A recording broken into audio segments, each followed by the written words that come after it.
So two men went fishing. One was an experienced fisherman, and the other, not so much. Every time the experienced fisherman caught a big fish, he put it in his ice chest to keep it fresh. But whenever the inexperienced fisherman caught a big fish, he threw it back. The experienced fisherman watched this go on all day long, and finally, he got really tired of watching his friend waste that good fish. Why do you keep throwing back all the big fish you're catching? He asked. And the inexperienced fisherman said, "It's because I only have a 6-inch frying pan." You see, sometimes, like that fisherman, we throw back our big plans, our big dreams, our big jobs, the big opportunities that God gives to us. And that's because the amount of good that we believe that we can receive is limited. It's because our faith is too small. We laugh at that fisherman who didn't figure out that all he needed was a bigger frying pan, but we put limitations on ourselves all the time. Today's question is, how ready are you to increase this amount of good that you receive in your life? It starts with increasing our faith. So in this teaching, we believe that God is all that there is, that there's no spot where God is not. Yet we often doubt, maybe not consciously, but we do. It's evident in our actions. We give our problems and our challenges to God, trust that God will take care of it. Then, quietly, without sometimes even knowing it, we take them back. We pick them up again. Isn't that crazy? It's like we think we can do better than God. And then we notice that we do it again and again. If we pay attention, though, and practice enough times, we'll build our faith and we'll begin to really trust that God's got our back. When I notice that I do that, I often say to myself, Catherine, if you really believe this stuff, and you do, then let God handle this. Your job is to know that it's already in the works. It also helps me to remember that everything happens twice, first in consciousness, and then in form. So I know that whatever is happening for me is happening right now, and it's happening in the exact right time and right place. This helps me keep my trust and faith where it belongs. And like everything else, this is a spiritual practice. I truly believe that all of life is a spiritual practice. So pretty much every time you hear me talk, you're going to hear some form of this. Maybe because I need to be reminded myself, but I think that we all do. We each look out into the world through a lens of enoughness, or not enoughness, if you will. Somewhere along the way, we formed a belief about how much good we can have in our lives. It was formed from our beliefs and our thoughts about who we are and how much we can deserve. And we made decisions about how much good is good enough for us. Charles Fillmore, the co-founder of Unity, said, "Do not limit the substance to what you think you need or want. Rather, broaden your consciousness and give infinite mind freedom to work, and every good and needful thing will be provided for you." Notice he doesn't say work harder or strategize better or hustle more. He says, broaden your consciousness, have faith, and then have even more faith. Here's the truth that most of us spend our whole lives running from. The problems that we see have never really been problems. We've created them. The problem is the size of the container we try to put our good into. The problem is the limited beliefs we've decided are true for us. We're all in a sort of prison, a cage we can't see, a cage of our own making. There's a story about a flea circus. You put fleas in a jar with a lid, and they jump and jump and jump, and they hit the lid. Over and over and over again, they jump and hit their heads on those lids. Then, after a few days, you can take the lid off. And you know what happens? The fleas keep jumping to exactly the same height. The lid's gone, but they've trained themselves to stop where the lid was. This is you. This is me. This is most of humanity. We're walking around with these invisible lids. We're given messages early, often, and repeatedly about what's possible for us. We hear things like, money doesn't grow on trees. People like us don't live like that. Who do you think you are? Or be realistic, or don't get your hopes up. We're told these kind of things and we accepted these messages. We even started telling them to ourselves. We built a ceiling and then we built walls. We allowed that kind of thinking to create boundaries that separate us from our good, boundaries that separate us from remembering that we are one with the one. And then when we build those walls, we look up at the ceiling and at those walls and we call it reality. But it never was reality. It was only a belief about reality, a false belief. And beliefs can be changed. Here's what I want you to understand at the deepest level of your being today. That is that the universe is not withholding anything from you. God is not withholding any good. There's no cosmic committee deciding that you've had enough or that you're not deserving. The spiritual substance from which all visible good comes is never depleted. It's right there with you, right now, all the time. It responds to your faith and to your expectations. Think about the ocean. Does the ocean hold back its waves because it's worried it'll run out of water? Does the sun ration its light, afraid that Tuesday the world might need more? Of course not. Nature operates from a posture of infinite, ceaseless outpouring. That's the givingness of God. And you're part of that nature. You're not separate from it. You're an expression of the same creative intelligence that spins the galaxies and grows oak trees from acorns. It's your birthright to be prosperous, to be happy, and to achieve your dreams, regardless of who you are or where you came from. It's a flow of good, a constant flow. So the question bears asking, how do we step into that flow? Well, Fillmore told us just a minute ago. He says we broaden our expanding consciousness. We dream big. So, how much good can you imagine? How big is the mental equivalent you hold for yourself? Do you want just a little bit of health, a small degree of success, a paycheck in the hundreds? Or do you want perfect health, great success, and a paycheck in the thousands or tens of thousands or even greater? How big can you think? And then, if you think big, will you allow others to influence your thoughts? There's a still small voice within every one of us that tells us that there's more for us. And it asks us to have faith and hold space for more. And there's no limit to the amount of good we can experience when we follow our dreams. The dreams that we hold in our heart are a message about the good that we're here to experience and share with the world. Our dreams provide insight and help us live on purpose. It was 1952, and a young girl, Judith Love Cohen, was a high school senior.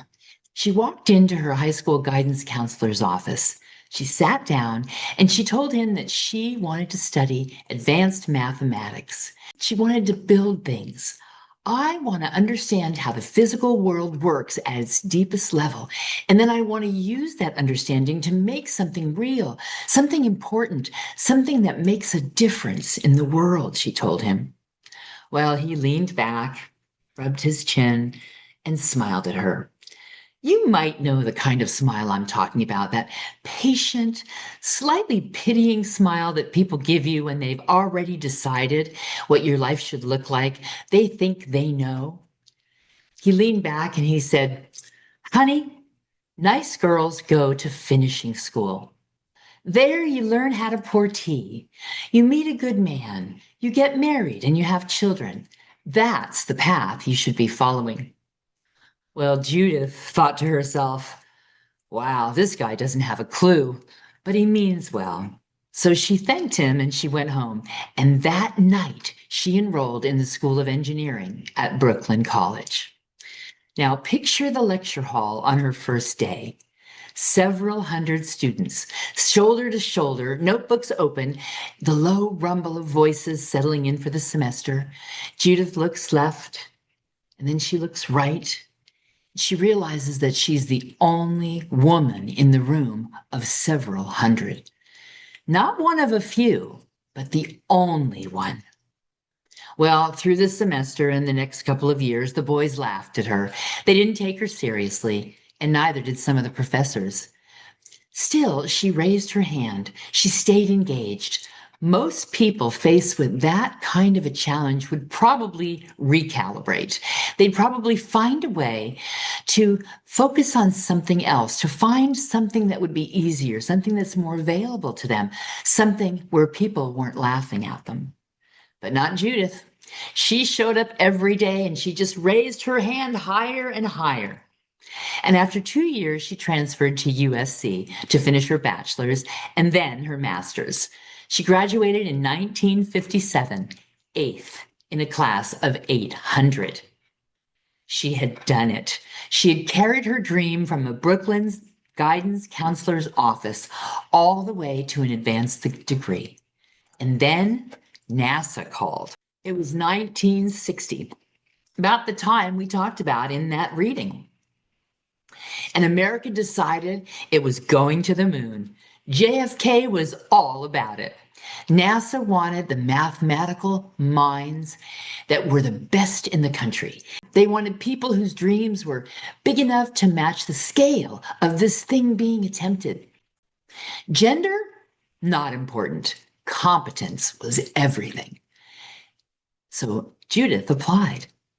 She was selected to join a team working on something called the Abort Guidance System for the lunar module. They called it the AGS. Now, let me tell you what this is, because this matters more than almost anything else in the story. The lunar module is that little spider-legged craft that lands on the moon. It has a primary computer, but the people building Apollo were not naive. They knew that space is bigger than we know. It would be easy to get lost in space. They also knew that primary systems can fail. So they decided to build a backup and put it in that lunar module. They decided that if that primary system failed, by having a separate self-contained system that could fly the spacecraft home entirely on its own, would potentially save the astronauts from inevitable crisis. The AGS would be the last resort, the final answer, the thing that was reached for when everything else went wrong. As Judith herself put it, it had to work because if you needed it, you were already dying. Think about what it means to dedicate yourself to building something like this. You're not building the thing that gets the glory. You're not building the system that works all the time on good days, or even just all the time. You're building the system that exists entirely for the worst possible scenario, a day that you hope never comes. You're pouring your entire self into a problem that will only matter if everything else fails. Well, Judith lived inside that problem for days, for weeks, for months, and yes, even years. Orbital mechanics, electrical systems, code that couldn't glitch under any circumstances. And finally, she gets close, so close. And now it's August 1968, and there's one final problem left. One problem that she just couldn't resolve. And Judith, she wasn't about to let it go. She would figure it out. She was not going to walk away. She was determined. She was also 9 months pregnant, and her coworkers, genuinely kind people who really cared about her, were hovering over her desk saying, "Judith, please go home. The math can wait. Go home. Have your baby." But Judith kept working, and the next day, while at her desk, her contractions started. She gathered up her work, pages of trajectories and circuit diagrams, lines of logic and calculation, and goes to the hospital. In the hospital maternity ward, Judith Cohen was in labor, but she was also working, scribbling down things in between contractions on computer printout sheets, because the problem was still there, and she would chase it until she figured it out. Well, a nurse walked into the office. "Ma'am," the nurse said, "you're in labor. Put down the papers." "I'm in math," Judith said. And then, like a flash of lightning, right there in the hospital room, in that impossible place between contractions, it came to her. The solution, the final piece of the puzzle that she had been working on for so long. So she jotted it down, put down her papers and her pencil, and then she pushes. Within minutes, Judith delivered a healthy baby boy. She named him Thomas Jacob Cohen. The next morning, she called her supervisor. "I fixed the guidance problem," she said, excited. A pause, and then, "Oh yeah, and the baby came." Now, fast forward to April 13th, 1970. Apollo 13, 200,000 miles from Earth.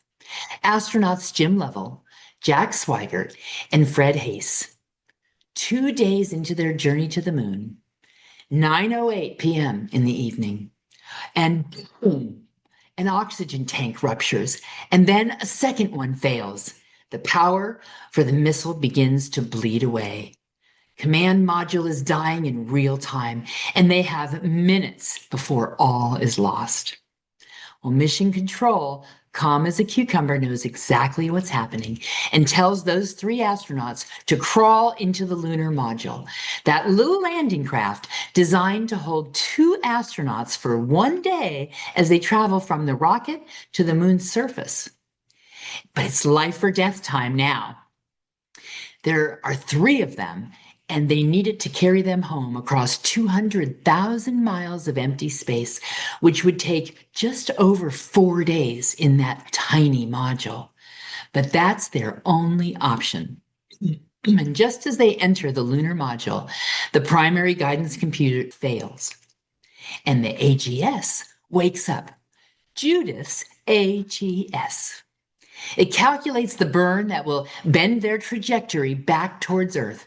It monitors their alignment. It watches their speed, the angle of the path through the absolute dark, making the thousands of small computations required to keep those 3 men pointed towards home rather than into the void forever. And April 17th, splashdown. NASA's cheering. Everyone's jumping up and down, yelling, even crying. All three astronauts were alive. The world cheers. Headlines, celebrations, and joy erupt across the United States. And inside the buildings of NASA, those engineers are so happy because that backup system worked. That last resort system, the one built for the worst possible scenario by a woman who refused to put down her pencil, even in a hospital bed, worked perfectly when they needed it to work perfectly. Judith's dream was fully realized at 200,000 miles away from the Earth's surface. Well, the Apollo 13 crew came to NASA to say thank you in person. They shook hands, they made their rounds, and all 3 shook Judith's hand. There was no big speech, no dramatic moment, just 3 men who made it home alive because of this woman who refused to give up on a dream. Then Judith went back to her desk and kept working. She kept going because that's what dreamers do.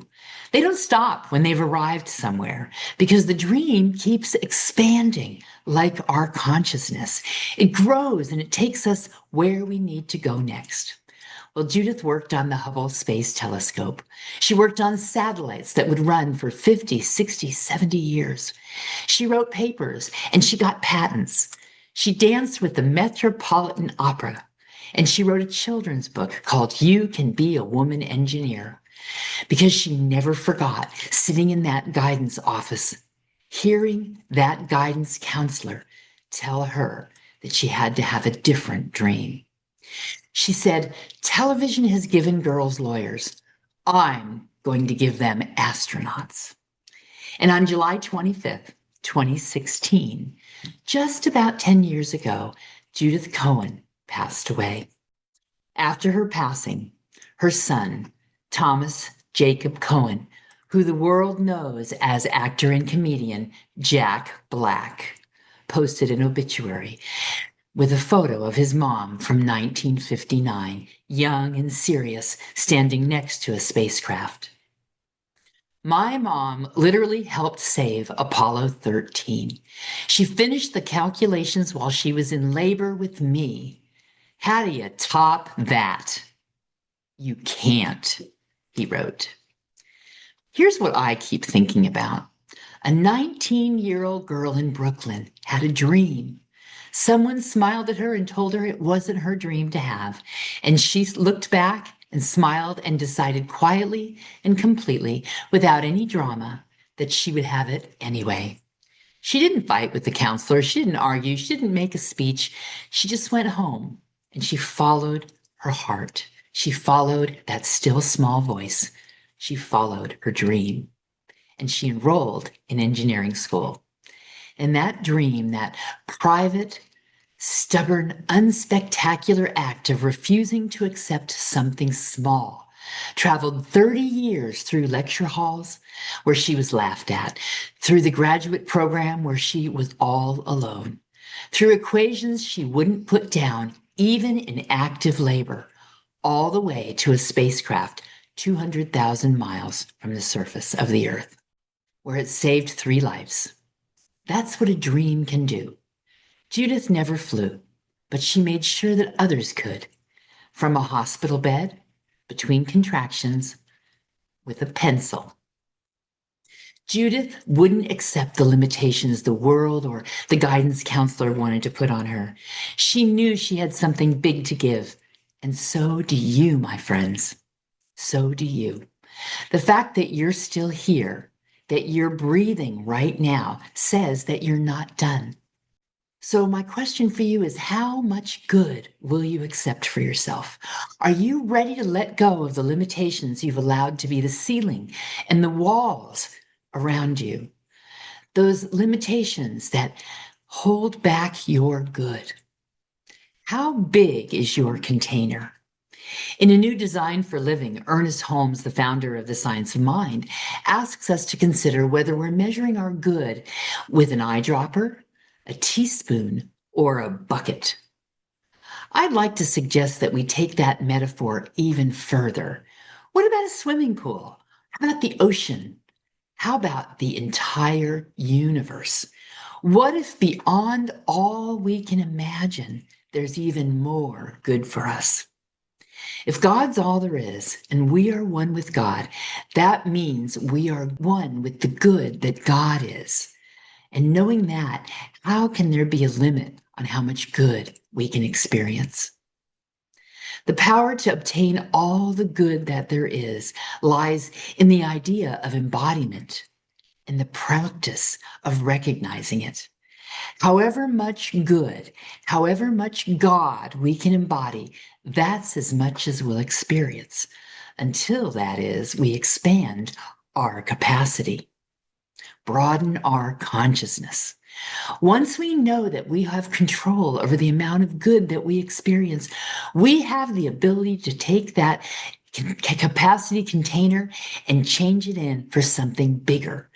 Once we realize that there's no limitation to the good that God is, we're able to see and feel and experience more of it. So you're probably asking, but how? How do we claim that good that is ours? Well, first we decide it's possible. We don't hope that it's possible. We don't wish that it's possible. We decide. We make a declaration inside ourselves that says, I am available for more. As Emma Curtis Hopkins says, there is good for me and I ought to have it. Make that your mantra. There is good for me, and I ought to have it. Notice your limiting thoughts and be willing to have a new thought. Allow yourself to be surprised and tickled by how good things can be. That single interior shift from hoping and wishing to deciding changes your energetic posture completely. You stop leaning away and you start leaning in. Then let yourself dream big. Listen to what makes your heart sing. Let your heart guide the way. Embrace those dreams. Think in big pictures. Listen to that still small voice and let your heart guide you. Let your thinking expand to the infinite rather than trying to cram the infinite into your mind. Stop asking for enough and start declaring plenty. You see, language matters. The words we use are the mold to which our lives are poured. So does the feeling. That matters too. In fact, often the feeling matters more than the words.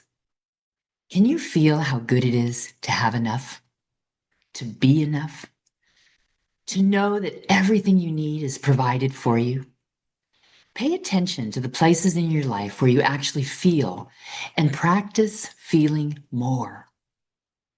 Practice feeling what it would feel like if you already had what it is your heart desires. And here's a big one.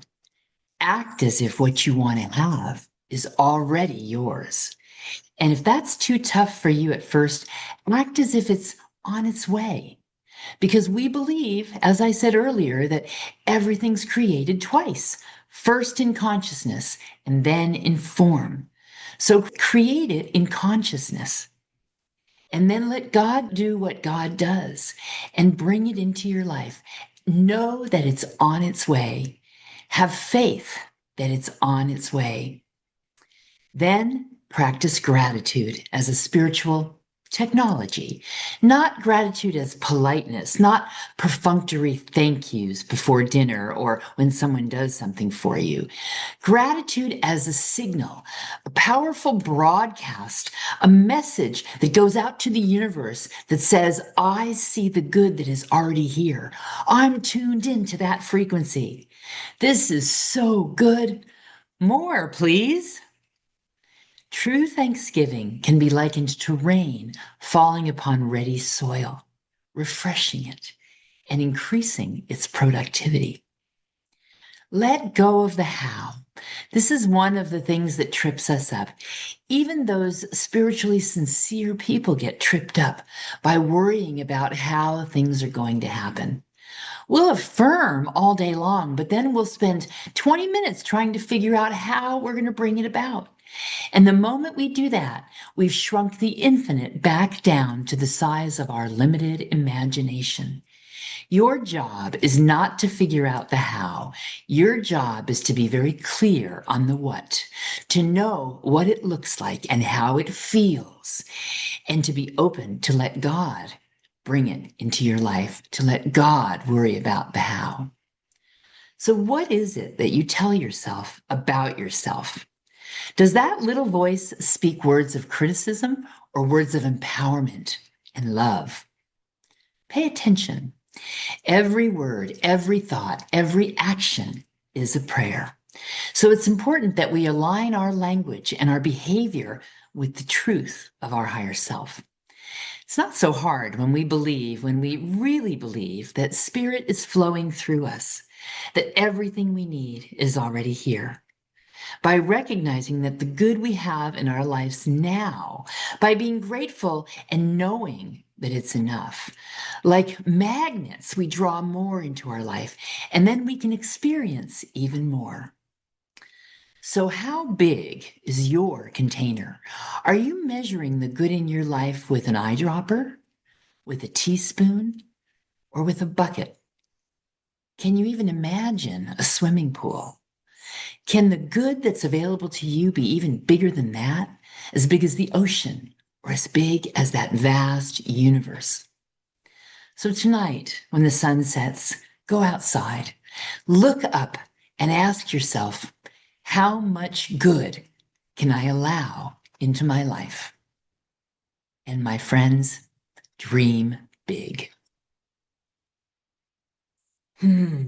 Let's pray. And I relax into that knowing that God is good and good is God, and there is good for me, and I ought to have it. There is only that one power. There is only that one presence that lives in me. It lives in my heart. It has planted a seed in my heart, that seed that connects me to all of the universe, to all of creation. I know that I am connected not only to spirit, but to the spirit within every other person who walks this planet. For I know that there is a big dream in every one of us, and that spirit guides the way, lights the way, shows us where to put our foot on the path as we move towards accomplishing that dream, as we live our purpose. How great it is to be able to let go of limitations, to dream big, and to claim the good that is already ours. This I know for myself and for each person here. And I am so grateful. I am grateful for this knowledge. I'm grateful for this philosophy. I'm grateful for that feeling in every cell of my being that says, this is how it is. And from that place of deep gratitude and tremendous love, I release my word. I call it good because I know it is. And so it is. Blessings, my friends, until we meet again.